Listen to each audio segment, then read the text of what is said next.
Ibu-ibu yang terhormat, untuk acara selanjutnya adalah sambutan serta penyampaian materi. Yang pertama, sambutan dari Bapak Kepala Desa kepada Bapak Kepala Desa Kalimas, Bapak Mujiono, kami persilakan. Assalamualaikum warahmatullahi wabarakatuh. Yang saya hormati Bapak Babinsa dan Bapak Babinsa Kecamatan Ronontal Desa Kalimas. Yang saya hormati tim pembina dari kecamatan. Yang saya hormati tim penggerak PKK Desa Kalimas. Alhamdulillah, untuk sesi kedua kita mulai lagi kegiatan hari ini, pembinaan berkaitan dengan untuk yang pembahasan di sesi kedua ini, undang-undang tentang perlindungan anak, di mana ini menjadi hal yang terpenting juga berkaitan dengan peran kita terutama sebagai orang tua dan peran kita di masyarakat dalam mengantisipasi dan mengedukasi kepada masyarakat terkait dengan tanggung jawab kita atas masa depan anak, terutama di desa sendiri yang sering mungkin panjenengan melihat bagaimana orang tua memperlakukan anak, tapi mudah-mudahan di Kalimas tidak ada. Ini menjadi hal yang sangat penting untuk kita sosialisasikan kepada masyarakat, karena perlindungan atas anak ini juga benar-benar ada landasan hukum yang harus dipertanggungjawabkan ketika ada hal-hal yang dilakukan orang tua kepada anak yang tidak sewajarnya, apalagi terkait dengan mungkin bila mana sampai terjadi tindakan kekerasan terhadap anak, ini jelas tidak diperbolehkan karena ada undang-undang yang mengatur itu. Dan ini sekali lagi mari kita nanti dengarkan bersama yang disampaikan oleh narasumber kita terkait dengan undang-undang perlindungan anak. Itu yang saya sampaikan. Ini terkait dengan kegiatan sisi kedua ini, memang nanti lebih kita menyimak apa yang disampaikan oleh narasumber kita terkait dengan perlindungan terhadap anak. Nanti kita sama-sama untuk mengikuti. Terima kasih. Mohon maaf apabila ada yang kurang berkenan. Saya ini wabillahi taufiq wal hidayah. Wassalamualaikum warahmatullahi wabarakatuh. Terima kasih kepada Bapak Kepala Desa Kalimas, Bapak Mujiono, yang telah memberikan sambutannya. Acara berikutnya adalah penyampaian materi dari Bapak Babin Kamtibnas, Bapak Aida Catur Purnoto Eza. Kami persilakan. Materi berkaitan dengan penegakan hukum kasus kekerasan terhadap perempuan dan anak. Ibu-ibu sudah pegang transkripsinya masing-masing, ya. Sebetulnya ini pokjarnya ataupun porsinya bidang PPA, ya, tentang unit perlindungan perempuan dan anak. Ya, ini porsinya unit PPA. Nah, jadi saya akan menyampaikan materi yang akan kita sampaikan sesuai dengan dasar Surat Kepala Dinas Sosial KKB Kabupaten Pemalang nomor 4114/1426 Dinskop KKBP tanggal 3 Juli 2021. Adapun nanti yang saya sampaikan sesuai dengan materi yang tersaji. Untuk yang pertama berkaitan dengan undang-undang yang mengatur tentang tindak pidana yang melibatkan perempuan dan anak. Untuk yang kedua, adapun jenis-jenis tindak pidana yang sering terjadi kepada perempuan dan anak. Untuk yang ketiga, saya akan nanti sampaikan data jumlah tindak pidana pada anak yang terjadi selama tahun 2017 sampai dengan tahun 2021. di wilayah hukum Polres Pemalang. Dan yang keempat, faktor penyebab terjadinya tindak pidana yang melibatkan anak baik sebagai pelaku maupun korban. Untuk yang terakhir, yaitu proses penegakan hukum yang telah dilaksanakan oleh Polres Pemalang kepada pelaku tindak pidana yang melibatkan tersangkanya anak atau remaja. Untuk menyingkat waktu, langsung saja untuk materi yang pertama, undang-undang yang mengatur tentang tindak pidana yang melibatkan anak.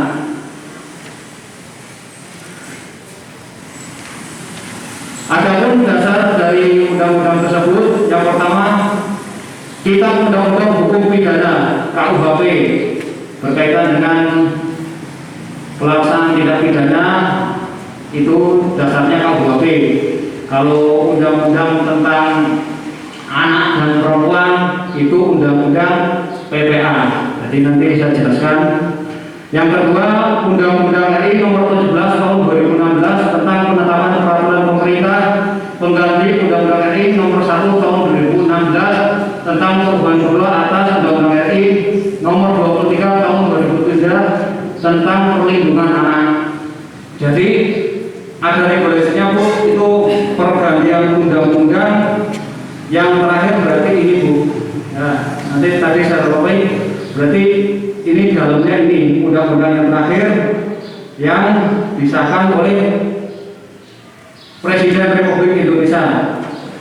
Jadi kemudian Undang-Undang RI nomor 35 tahun 2014 tentang perubahan atas Undang-Undang RI nomor 23 tahun 2002 tentang perlindungan anak. Kemudian Undang-Undang RI nomor 11 tahun 2012 tentang sistem peradilan pidana anak. Dan yang kelima, Undang-Undang RI nomor 21 tahun 2007 tentang pemberantasan tindak pidana perdagangan orang atau TPPO. Dan yang terakhir, Undang-Undang RI nomor 23 tahun 2004 tentang penghapusan kekerasan dalam rumah tangga. Ini sering terjadi, namanya KDRT. Ya, berarti sudah tahu KDRT, ringan tangannya. Ya. Untuk selanjutnya, halaman selanjutnya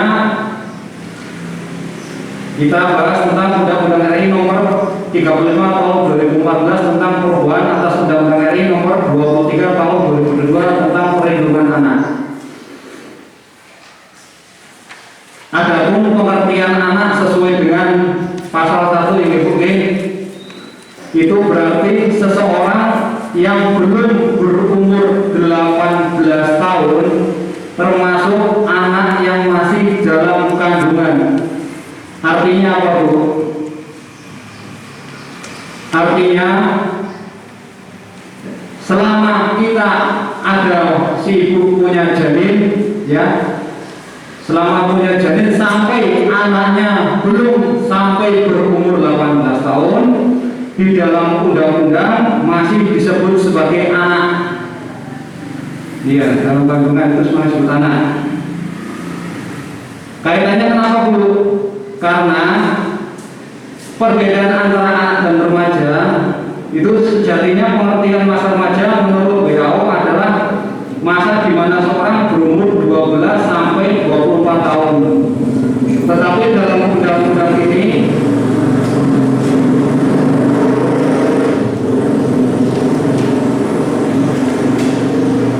undang-undang yang berada di Indonesia tidak mengenal istilah remaja, melainkan hanya anak. Jadi tidak ada istilah remaja, adanya anak. Itu sesuai dengan Undang-Undang Nomor 11 Tahun 2012. Jadi sejatinya nanti kalau berarti umurnya belum 18 tahun berarti masih disebut anak. Tapi lain halnya Bu, kalau sebelum 18 tahun sudah menikah itu disebut anak, betul Bu? Kenapa Bu?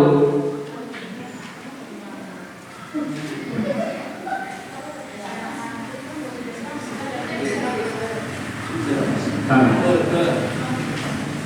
kalau sudah berumah tangga Bu, itu sudah disebut dewasa, tidak anak-anak. Kenapa?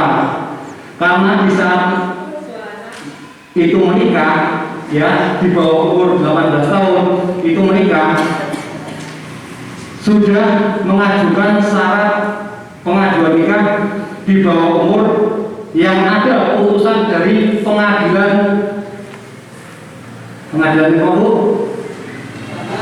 Nah, pengadilan agama tentang pengajuan nikah, berarti otomatis dasar itu ya dari pengadilan negeri agama setempat mengeluarkan bahwa yang bersangkutan dijamin oleh undang-undang, ada putusannya mengikat. Berarti boleh oke, berarti sudah tidak dapat disebut sebagai anak karena sudah berumah tangga. Kemudian halaman berikutnya Bu, adapun jenis-jenis tindak pidana yang sering terjadi pada anak perempuan. Ini khususnya terjadi pada anak perempuan. Adapun jenis pelanggarannya ataupun tindak pidananya meliputi yang pertama kekerasan terhadap anak. Itu contohnya dibully, oke. Kebanyakan ini terjadi di sekolahan. Ada anak yang baru datang itu dibully atau dikerjani, bahasa Jawa ini dikerjani. Itu juga ada sanksinya Bu. Kalau sesuai dengan pasal 80 ayat 1 Undang-Undang SPAA, itu Undang-Undang Sistem Peradilan Anak, itu kena hukuman Bu 3 sampai 6 tahun kurungan penjara. Jadi bisa Bu, bisa dilaporkan. Yang kedua tentang persetubuhan terhadap anak. Kadang ada yang terjadi Bu di wilayah desa Mangli ya. Nah, itu juga terjadi orang tua, iya kan? Itu mengambil anaknya sendiri, ya. Itu juga bisa dijerat undang-undang Bu sesuai dengan pasal 286 KUHP. Itu dengan ancaman hukuman sampai 15 tahun penjara. Itu kalau dilaporkan, biasanya ilmunya minggat ya. Ilmunya minggat karena tidak mau ribet. Nah, itu minggat. Juga pencabulan terhadap anak itu juga masuk pada pasal 286 KUHP. Ancamannya pun juga sama. Yang kemudian perdagangan anak Bu. Ngertos perdagangan anak Bu? Anaknya dikomersilkan. Kok dikomersilkan? Iya. Anaknya disuruh bekerja, mungkin bekerja sebagai pekerja malam gitu ya, yang menghasilkan. Itu juga orang tua bisa dijerat Bu sesuai dengan Undang-Undang Nomor 24 Tahun 2003 Pasal 83. Itu bisa dijerat karena apa? Ya, berarti memperdagangkan anak untuk mendapatkan uang. Maturnuwun kesempatan dari Pak Kades untuk menutup acara ini. Mari mudah-mudahan sebelum acara ini kita tutup, kita akhiri dengan doa. Apa yang dilaksanakan dari pagi sampai sore ini mudah-mudahan membawakan barokah kepada kita semua. Allahumma amin. Ila hadratin Nabi Mustafa Rasulullah Sayyidina Al-Fatihah. Alhamdulillah Rabbil Alamin Ar-Rahman Ar-Rahim Maliki Yawmiddin. Iyyaka na'budu wa iyyaka nasta'in ihdinas siratal mustaqim siratal ladzina an'amta 'alaihim ghairil maghdubi 'alaihim waladdallin. Amin. A'udzu billahi minasy syaithanir rajim. Bismillahirrahmanirrahim. Allahumma inna nas'aluka wa barakatan fil rizqi wa qawlan qabla al-maut wa rahmatan innal mauta maghfiratan ba'da al-maut. Allahumma habibna lana fi sakaratil maut wa najatna min najat. Rabbana atina fid dunya hasanah wa fil akhirati hasanah wa qina adzabannar. Wa sallallahu ala sayyidina Muhammadin nabiyil ummi wa ala alihi wa sahbihi ajmain. Subhana rabbika rabbil izzati amma yasifun wa salamun alal mursalin walhamdulillahi rabbil alamin. Al-Fatihah.